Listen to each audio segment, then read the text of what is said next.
Imagine I play only this. Dun dun dun. And stop. Your brain just tried to finish it. You didn't decide to. Your brain decided for you. That's the thing nobody tells you about a song stuck in your head. It isn't a preference. It's not even a choice. Something in your brain grabs the pattern and refuses to let go, whether you want it to or not. Scientists call this an earworm.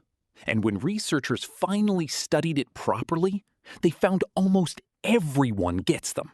The same helpless loop, the same inability to just stop it on command. So what makes a song do this to you, specifically? Not just any song works. The ones that hijack your brain share a pattern. Fast tempo, simple, repetitive melody. And one more thing. A tiny surprise. A note that lands slightly higher than expected. A rhythm that's almost predictable, but not quite. Here's the part that should unsettle you. Your brain doesn't loop the boring songs. It loops the ones that are almost finished. Close enough to feel resolved. Never quite close enough to actually be. That gap is the whole trick. Your brain hates unfinished things. Psychologists call this the Zeigarnik Effect. A song that never quite resolves becomes unfinished business. So your brain keeps replaying it, trying to finish something that was never meant to end. But here's where it gets stranger. Every time your brain hears the loop, it starts predicting the next note before it even arrives. You're not remembering the song, you're simulating it. That's a completely different mental process, and it doesn't have an off switch. Once your brain locks onto the pattern, it keeps running the pattern. The same machinery you'd use to predict a ball bouncing or finish a friend's sentence before they say it. So if earworms are basically unstoppable, is there any way out? The most effective fix isn't ignoring the song, it's finishing it. Playing it through to the actual end gives your brain the resolution it's been chasing, closing the loop the way nothing else can. Chewing gum helps too, oddly, probably because the physical motion interferes with the same mental machinery used to silently replay a melody.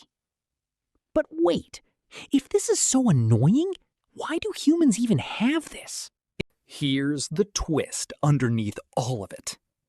What if music evolved to fit your brain better than your brain evolved for music?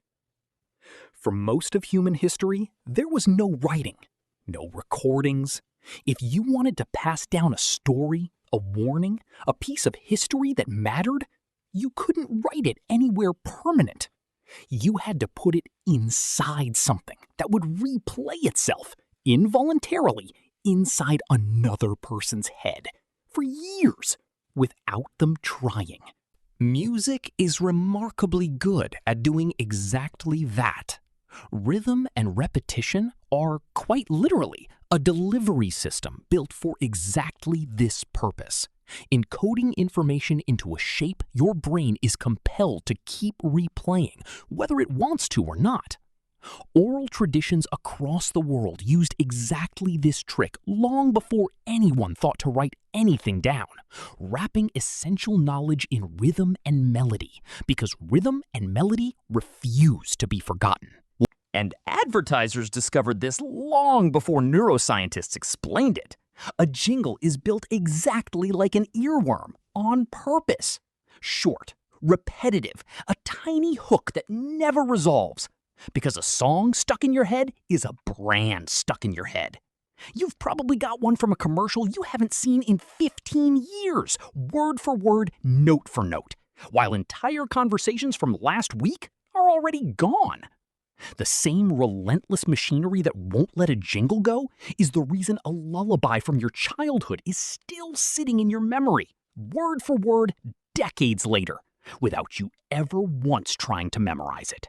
Somewhere in your head right now, A fragment of a song is probably already building.